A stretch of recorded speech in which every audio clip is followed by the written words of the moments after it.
So I'm Dominic Ward. I'm the US Managing Director for Iconic Funds. Iconic is a crypto asset manager.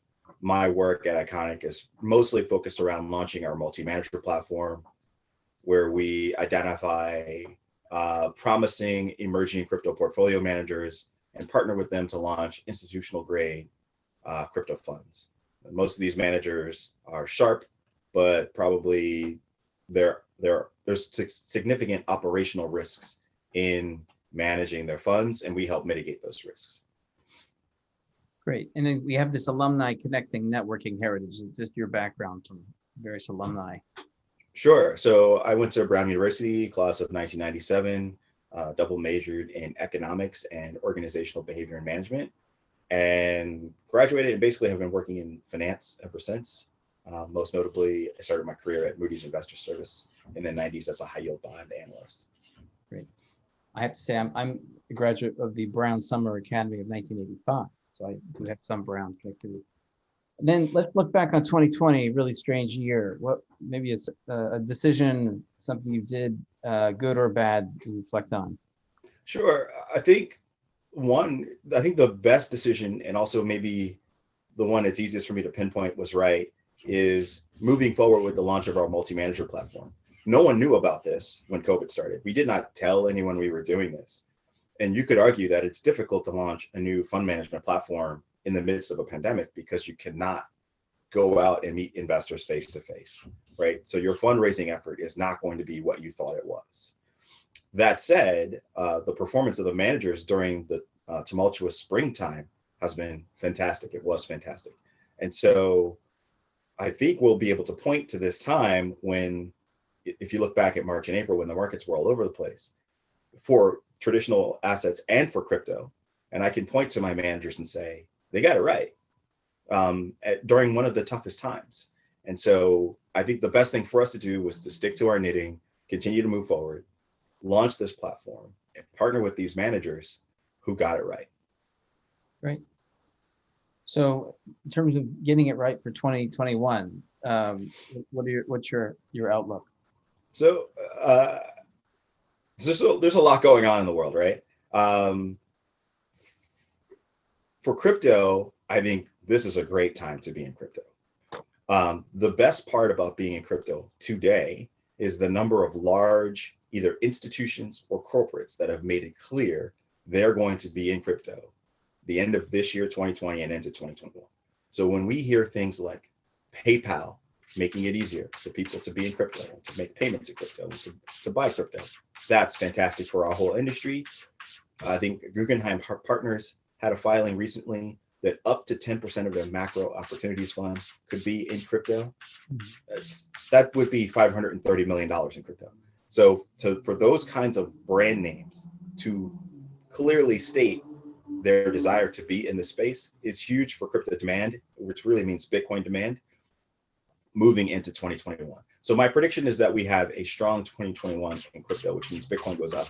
It's always been volatile. It may not always be volatile, but I expect it to be quite volatile in 2021. But I expect the trend to be quite positive. Got it. And then aside from investing, what are your philanthropic interests and goals for 2021? So my goals for 2021 have been similar, at least for the last 5 years. I used to work at a diversity-focused startup accelerator. So we focused on accelerating technology-based startups for people of color, women, members of the LGBTQ community, people who are typically overlooked by traditional venture capital. That is something that's been near and dear to my heart, at least since 2015. And as it turns out, crypto has a similar hole where these people are not typically funded or funded at much lower rates. There's less mentorship there. So, my personal goal is to close that gap. Mm-hmm. Iconic actually is one of the more diverse groups in all of crypto. I think the kind of makeup we have just from people from multiple countries, you see lots, there are 3 women on our team, which you typically don't see.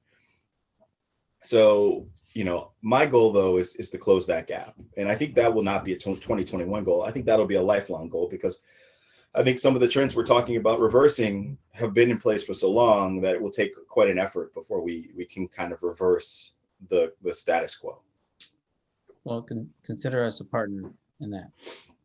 So, uh, switching to you, Dominic, how do we help Dominic, our 361 ecosystem? I know we're planning some events together, but how can we help you? Yeah. So my ask is, I'm looking for people. We run a multi-manager platform. Most likely, family offices are probably the best match for us. Although there's maybe some other institutions that are also a good match, and I think, which means we need to meet those people, build relationships with them. Like I'm not really a big sales pitch person or trying to sell people on things. I think you get to that point after you've built relationships with them and they understand, what kind of processes you put in place, how professional you are, and what kind of opportunities exist in your space. So I'm looking to make relationships. So I'm looking to meet more and more people in the family office world, especially those who are fairly ignorant to crypto. We want to teach. We actually want to be a source of information. So I want to go out and basically provide people with a free education on crypto in the hopes that it helps build a relationship for the future. Makes sense. And you've been doing that. And what's the one word that you might want to associate with 2021? Flexible. Be flexible. None of us knew what was going to dominate 2020. We didn't know it was going to be COVID-19 and how that was going to impact really everyone's life, whether you're working from home or it's impacted how you invest, or you may know friends and family who simply cannot go to work or out of work. We didn't know that was going to happen, and it really has dominated the headlines. It had an impact on markets for the whole year. So we think we know what the story for next year is, right? We think it's actually probably still COVID, but we don't know that. And so you've got to be nimble. You've got to be flexible and recognize that you cannot be married to your thesis. And whatever we predict is probably not going to happen.